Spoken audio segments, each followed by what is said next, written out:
Hello everyone, welcome to Kishori classes. तो आप सभी का स्वागत है। तो आज है 4 अप्रैल 2025। 4 अप्रैल 2025 के जितने भी करंट अफेयर के मोस्ट इंपॉर्टेंट क्वेश्चंस बनते हैं, उनके साथ साथ उनके फैक्ट्स। तो आप किसी भी एग्जाम की तैयारी कर रहे हैं, ये वीडियो आपके लिए इंपॉर्टेंट होगा, तो लास्ट तक बने रहिए। तो चलिए स्टार्ट करते हैं आज के करंट अफेयर्स। तो चलिए स्टार्ट करते हैं। सबसे पहले हम रिवीजन की बात कर लेते हैं। भारत में मुफ्त जो चावल योजना की पहली जो बार किस राज्य ने स्टार्ट की है, वो है तेलंगाना ने। हाल में ही राष्ट्रमंडल की 7वीं महासचिव कौन बनी है, वो है शार्ली बोचवे। उसके बाद है education and nutrition learn to eat well नाम की जो रिपोर्ट है वो किसने की है, वो विश्व स्वास्थ्य संगठन WHO, वर्ल्ड हेल्थ ऑर्गेनाइजेशन के द्वारा हुई है। मनरेगा न्यूनतम मजदूरी 2025-2026 में सबसे ज्यादा वृद्धि किस राज्य में हुई है, हरियाणा में हुई है। और सबसे कम किस में हुई है, यूपी के अंदर, उत्तर प्रदेश के अंदर। हाल में ही द्विपक्षीय HADR अभ्यास टाइगर टाइम का चौथा जो संस्करण हुआ है, वो कहाँ पे हुआ, विशाखापत्तनम के अंदर। उसके साथ साथ हाल में ही किस खेल परिषद को भारतीय पैरा ओलंपिक समिति में मान्यता मिली है, वो है भारतीय दिव्यांग क्रिकेट परिषद को। किस अंतर्राष्ट्रीय एजेंसी जिया अंतरिक्ष मिशन समाप्त हुआ है, वो ESA यूरोप का जो मिशन समाप्त हुआ है। और ये जो मिशन था वो 2013 में चला था। इन्होंने जो आकाशगंगा के जो तारे हैं उनका मानचित्र, उसका 3D मैप और उसके बारे में पता लगाया था। और किस शहर में IIM अहमदाबाद अपना अंतर्राष्ट्रीय परिसर शुरू करेगा, वो दुबई के अंदर। हाल में ही किस समाज सेवा के लिए उगादी पुरस्कार मिला है, वो मायना स्वामी को। हाल में ही किस टेनिस खिलाड़ी ने मियामी ओपन 2025 का खिताब जीता है, आरियाना सोबालेका को। हाल में ही किस राज्य सरकार ने जल संरक्षण जो अभियान है 2025 के तहत भागीरथ ऐप चलाई है, तो वो है उत्तराखंड। सागरमाला कार्यक्रम की कौन सी घटना जो कौन सी वर्षगांठ मनाई गई है, वो 10वीं। किस राज्य में चेहरा ओबा उत्सव मनाया गया, मणिपुर में। किस राज्य में पहली बार FPV कामया ड्रोन को सफलतापूर्वक परीक्षण किया गया, वो पंजाब के अंदर भी एक जगह है, पठानकोट। पठानकोट के अंदर किया गया। हाल में ही the greater conciliator Lal Bahadur Shastri and transformation of India एक नाम की एक बुक लिखी गई है, वो किसने लिखी है, संजीव चौप ने। और किस देश के पूर्व प्रधानमंत्री इमरान खान को नोबेल पीस प्राइज के नॉमिनेट किया गया, वो है पाकिस्तान। तो चलिए स्टार्ट करते हैं इंपॉर्टेंट क्वेश्चंस।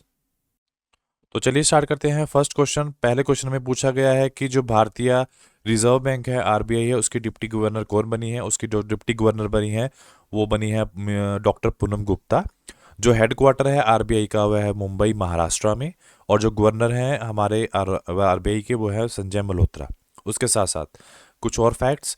भारतीय जो रिजर्व बैंक होते हैं उसमें 4 डिप्टी गवर्नर होते हैं। एक गवर्नर होता है, 4 डिप्टी गवर्नर होते हैं।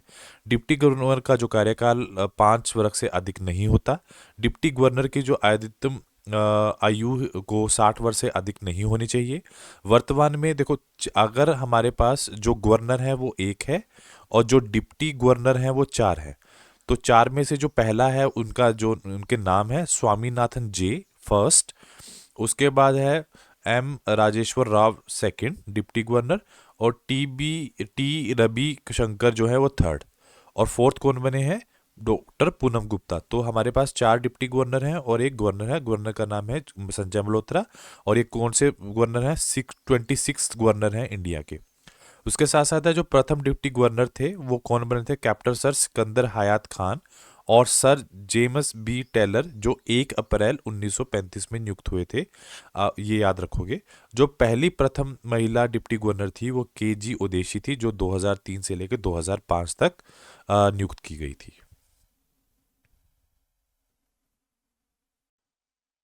उसके साथ साथ जो करंट में RBI से रिलेटेड क्वेश्चन है उनको भी डिस्कस कर लेते हैं। भारतीय रिजर्व बैंक अधिनियम जो 1934 में पारित हुआ था, 1 अप्रैल 1935 को RBI ने अपना परिचालन शुरू किया था। ये आप ध्यान रखोगे, 1 अप्रैल 1935 की बात। उसके बाद है 1949 के अंदर इसका राष्ट्रीयकरण हुआ था। 1937 में ही RBI का जो पहला मुख्यालय खुला था वो कोलकाता से मुंबई में स्थानांतरित कर दिया गया था। उसके साथ साथ है जो पहले गवर्नर थे RBI के, अगर हम अंग्रेजों की बात करें तो वो थे सर ऑसबर्न स्मिथ थे। अगर हम भारतीयों की बात करें कि जो भारत के जो सबसे पहले गवर्नर थे वो सीडी देशमुख थे। आज के टाइम में जो 26 गवर्नर हैं आज के टाइम में, जो वो है, उनका नाम है संजय मल्होत्रा। और मुख्य वित्तीय अधिकारी जो आरबीआई के हैं वो सुधा बालकृष्णन है। ये आप ध्यान रखोगे। उसके बाद नेक्स्ट इंपॉर्टेंट क्वेश्चन पूछा गया है कि देश में जो सबसे पहला सहकारी विश्वविद्यालय कहाँ स्थापित किया गया है, वो आनंद गुजरात के अंदर। उसके साथ साथ कुछ चीजें और फैक्ट्स भी पढ़ लेते हैं जो क्वेश्चन पेपर में पूछ सकते हैं। भारत का पहला सार्वजनिक निजी भागीदारी पीपीपी जो जिसको बोलते हैं हरित अपशिष्ट जो है वो कहाँ पे किया गया, वो इंदौर एमपी में। भारतीय का जो शौर्य वेद नाम उत्सव है वो कहाँ हुआ है, मोतिहारी बिहार में। भारत का पहला API green hydrogen 2G ethanol संयंत्र कहाँ हुआ है, वो सोलन हिमाचल प्रदेश में। उसके बाद है महिला शांति जो सैनिकों का सम्मेलन कहाँ हुआ है, वो नई दिल्ली में हुआ है। भारत का पहला ओपन एयर आर्ट वॉल जो संग्रहालय है वो कहाँ, उसका उद्घाटन कहाँ पे हुआ है, वो भी दिल्ली में हुआ है। और उसके साथ साथ है बीमस्टेक जो युवा शिखर सम्मेलन है 2025 का, वो कहाँ हुआ है, वो गांधीनगर गुजरात के अंदर हुआ है। जो पेंशन फंड रेगुलेटरी और डेवलपमेंट है, उसका जो अध्यक्ष है, जो चेयरमैन बने हैं, वो कौन बने हैं, वो बने हैं शिव सुब्रमण्यम रमन जो बने हैं। अब है क्या, ये PFRDA है, जिसकी फुल फॉर्म है pension fund regulatory and development authority. इसकी जो स्थापना हुई थी 10 अक्टूबर 2003 को हुई थी। जो इसका मुख्यालय है वो उसका मुख्यालय नई दिल्ली में है। अधिनियम कौन सा है, इसका अधिनियम है 2013। इसका उद्देश्य क्या है, इनका जो वो चेयरमैन बने हैं, इसका उद्देश्य है भारत में पेंशन प्रणाली को रेगुलेट और विकसित करना। उत्तर प्रदेश के अनमोल जो रतन पुरस्कार है वो किसको मिला है, वो निखिल साघिल को मिला है। उसके साथ साथ कुछ और अवार्ड भी हैं जो 2025 में हुए हैं जो इम्पोर्टेंट हैं। सबसे पहला है उगादी पुरस्कार किसको मिला है, मयाना स्वामी जो इतिहासकार हैं। 59 ज्ञानपीठ पुरस्कार मिला है विनोद कुमार शुक्ल को। महाराष्ट्र भूषण पुरस्कार 2025 मिला है राम सुतार को, ये एक मूर्तिकार है। और उसके बाद है knights cross of the order of Dannebrog को डेनमार्क में कहा जो अवार्ड मिला है वो किसको मिला है, विजय शंकर को। लाइफ टाइम अचीवमेंट अवार्ड जो ब्रिटेन ने दिया है किसको दिया है, एक चिरंजीवी एक एक्टर है बहुत फेमस जो तेलुगु अभिनेता है, उनको ये अवार्ड से सम्मानित किया गया है। हाल में ही जो भारत सरकार ने सबसे ज़्यादा नस्ल प्रभावित जो जिले हैं उनमें से सबसे ज़्यादा अफेक्टेड कौन से हैं, कितने जिले हैं, तो वो 6 हैं। तो पहले ज़्यादा थे, अब थोड़े कम हो चुके हैं। एक चीज़ तो ये याद रखोगे कितनी जगह है जहाँ पे सबसे, कितनी डिस्ट्रिक्ट है जहाँ पे सबसे ज़्यादा नस्लवाद ज़्यादा फैला हुआ है। दूसरा क्वेश्चन ये पूछ सकते हैं कि मोदी सरकार ने 31 मार्च 2026 तक नस्लवाद को पूरी तरह से खत्म करने का निर्णय लिया है, ये क्वेश्चन आपसे पूछ सकता है। 31 मार्च 2026 तक, मतलब एक साल बाद की बात करें हम, ठीक है। उसके साथ साथ जो 6 जगह हैं जो जो जहाँ पे सबसे ज़्यादा जो डिस्ट्रिक्ट हैं, तो वो कौन सी हैं, वो है छत्तीसगढ़ में है बीजापुर, ककेर, नारायणपुर, सुकाम, ठीक है। झारखंड के अंदर कौन सा है, पश्चिम सिंहभूम। महाराष्ट्र के अंदर कौन सा है, गढ़चिरौली, ठीक है। बट अगर हम देखा जाए टेक्निकली तो कर्नाटक अब जो है नस्ल मुक्त राज्य बन गया है। तो आपने इन 6 जो डिस्ट्रिक्ट हैं उनको भी आप याद रखोगे, ठीक है। नेक्स्ट क्वेश्चन पूछा गया है कि हाल में ही किस राज्य सरकार ने अप्रैल 2025 में स्कूल चले हम अभियान की स्टार्टिंग की है, तो वो किया है मध्य प्रदेश ने। तो मध्य प्रदेश में जो नया सत्र स्टार्ट हुआ है, अभी स्टार्ट हुआ है 2025 से 2026 की बात कर रहे हैं। 1 अप्रैल से स्कूल चले हम अभियान की अभियान स्टार्ट किया है। इस अभियान के तहत 1 तारीख से 4 अप्रैल तक सभी प्रदेश के लगभग 92 जो है 1000 जो सरकारी शालाओं में रोजाना कार्यक्रम आयोजित होगा। उसके साथ साथ मध्य प्रदेश की बात कर रहे हैं, जो राजधानी है भोपाल है, जो राज्यपाल है गंगूबाई पटेल है, जो मुख्यमंत्री है डॉक्टर मोहन यादव हैं। उसके साथ साथ कुछ स्कीम भी हैं मध्य प्रदेश की जो बहुत चर्चा में रही हैं। लाडली लक्ष्मी योजना जो बालिकाओं को शिक्षा और सशक्तिकरण के लिए है। मुख्यमंत्री कन्या विवाह योजना जो निर्धन जो लड़कियां हैं, जो बेटियां हैं, उनकी आर्थिक सहायता के लिए। मुख्यमंत्री मेधावी छात्र योजना जो बच्चों को उच्च शिक्षा देने के लिए। उसके साथ साथ कृषि उत्पादन प्रोत्साहन योजना ताकि किसानों को सुविधाएं प्रदान कर सके, उनको अनुदान भी दे सके। उसके साथ साथ कुछ और फैक्ट्स जो डिस्कस करेंगे हम कि जो एग्जाम में पूछे जा सकते हैं। मध्य प्रदेश के रिगार्डिंग बहुत इंपॉर्टेंट है कि जो मध्य प्रदेश और जो गंगा और नर्मदा पर्यटन कॉरिडोर की योजना की है, और मध्य प्रदेश ने यूपी के साथ मिलकर ये कॉरिडोर की योजना की है। उसके साथ साथ जो माधव राष्ट्रीय उद्यान है उसको टाइगर रिजर्व का दर्जा दिया गया है, जो भारत का 58वां और मध्य प्रदेश का जो 9वां टाइगर रिजर्व के रूप में घोषित किया है। मध्य प्रदेश के में भागों की जो संख्या है वो ज़्यादा बढ़ गया है, 785 हो चुकी है।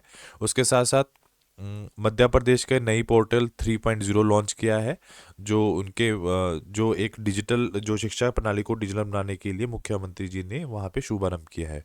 उसके साथ साथ कुछ राज्य सरकारों की जो प्रमुख योजना है उस पर भी नज़र डाल लेते हैं। तो सबसे पहला है जो महिला समृद्धि योजना है वो दिल्ली में स्टार्ट की गई। मुख्यमंत्री मछुआ समृद्धि योजना जो मध्य प्रदेश में स्टार्ट की गई। गवाह सुरक्षण योजना 2025 जो हरियाणा में स्टार्ट की गई। सुभद्रा योजना जो ओडिशा में स्टार्ट की गई। दीनदयाल उपाध्याय भूमिहीन कृषि मजदूर कल्याण योजना जो छत्तीसगढ़ में स्टार्ट की गई। मुख्यमंत्री युवा अद्भुत योजना जो मध्य प्रदेश में स्टार्ट की गई। वीरांगना जो योजना है जो ओडिशा में स्टार्ट की। बंगलार बारी आवास योजना जो कि पश्चिम बंगाल में स्टार्ट की गई। उसके साथ साथ जो वक्फा जो संशोधन बिल है 2025 उसको लोकसभा में किसने पास किया है, उसने उसको जो पास किया है वो किरण रिज्जू ने पास किया है। वक्फा संशोधन विधेयक 2025 को लोकपाल में केंद्रीय अल्पसंख्यक मामलों में जो मंत्री हैं किरण रिज्जू ने पेश किया है। ये बिल में पक्ष में 288 वोट पड़े हैं, जिसमें से विरोध में 232 वोट पड़े हैं। अब ये राज्यसभा में भेजा जाएगा। हाल में ही एक जीआई टैग दिया गया है। तो किस राज्य को जो कुंभकोणम जो पान के पत्ते हैं और थोलावाई फूल की माला का जीआई टैग किसको दिया गया है, वो तमिलनाडु को दिया गया है जीआई टैग। तो तमिलनाडु के कोणबुंग पान का पत्ता जो ताजावर और धोवा लाई फूल माला जो कन्याकुमारी में हाल ही इनको जीआई टैग दिए गए हैं, जिससे जो तमिलनाडु की जो राज्य सरकार है उसके पास अब जो जीआई टैग है वो उसकी जो संख्या है वो कितनी हो चुकी है, वो आपकी 62 हो चुकी हैं। नेक्स्ट पूछा गया अवार्ड से रिलेटेड, जो उगादी पुरस्कार है वो किसको मिला है, मायना स्वामी को मिला है। ये किस सरकार ने दिया है, ये आंध्र प्रदेश सरकार ने दिया है। किनको दिया है, प्रसिद्ध इतिहासकार मायना स्वामी को दिया है। और ये जो जो आंध्र प्रदेश के मुख्यमंत्री हैं जो एन चंद्रबाबू नायडू हैं उन्होंने दिया है। तो ये कितने लोगों को मिला है, 207 लोगों को सम्मानित किया गया है, जिसमें से जो 87 व्यक्ति हैं वो उनको कला रत्न जो हंस पुरस्कार से प्रदान किया गया है, जिसकी जो नगद राशि थी वो 50,000 थी। एक स्मृति चिन्ह भी दिया गया है और एक प्रमाण पत्र भी शामिल है। इसके अलावा 121 लोगों को व्यक्ति को उगादी पुरस्कार मिला गया है, जिसकी जो राशि है वो 10,000 रुपये है, नगद राशि है और एक सम्मान जो स्मृति चिन्ह है, और उसके साथ साथ एक प्रमाण पत्र भी उनको दिया गया है। हाल में ही किसने फ्रेम 2 मिशन लॉन्च किया है, वो है स्पेस एक्स ने। जो फ्रेम 2 मिशन है जो कि एक निजी मानव अंतरिक्ष उड़ान है, जिसमें चीनी मूल के क्रिस्टो उद्यमी जो चून वांग है उन्होंने वित्त पोषी आयोजित किया है। ये मिशन 31 मार्च 2025 से फ्लोरिडा के कैनेडी स्पेस सेंटर से स्पेस एक्स के फाल्कन 9 रॉकेट के मध्य से लॉन्च किया गया है।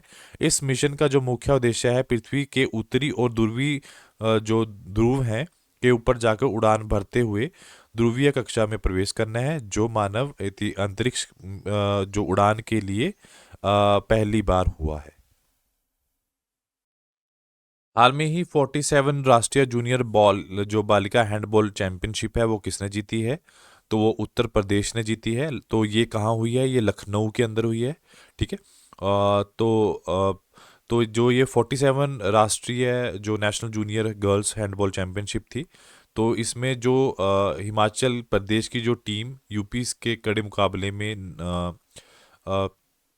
19 और 17 से हार गई है, तो उत्तर प्रदेश फाइनल में जीतकर पहली बार चैंपियन बनी है। विकसित भारत युवा सांसद 2025 का आयोजन कहाँ किया गया? उसका जो आयोजन किया गया वो नई दिल्ली में किया गया। तो विकसित भारतीय युवा सांसद 2025 का जो सम्मेलन है वो एक नई दिल्ली में 1 अप्रैल से 3 अप्रैल तक 2025 में किया गया। इसका उद्घाटन केंद्रीय मंत्री डॉक्टर मनसुख मांडविया ने किया है। इस राष्ट्रीय स्तर पर आयोजन के देश भर के 105 राज्य स्तरीय विजेताओं ने भी भाग लिया। अभी रिसेंटली होम मिनिस्टर हैं जो हमारे अमित शाह जी ने महाराजा अग्रसेन की प्रतिमा का अनावरण कहाँ किया गया है? वो हिसार में किया गया है। ये है कहाँ पे? ये है हरियाणा के अंदर। तो गृह मंत्री अमित शाह ने 31 मार्च 2025 को हरियाणा के हिसार जिले के अग्रोहा में महाराजा अग्रसेन मेडिकल कॉलेज परिसर में महाराजा अग्रसेन की एक भव्य प्रतिमा का अनावरण किया है।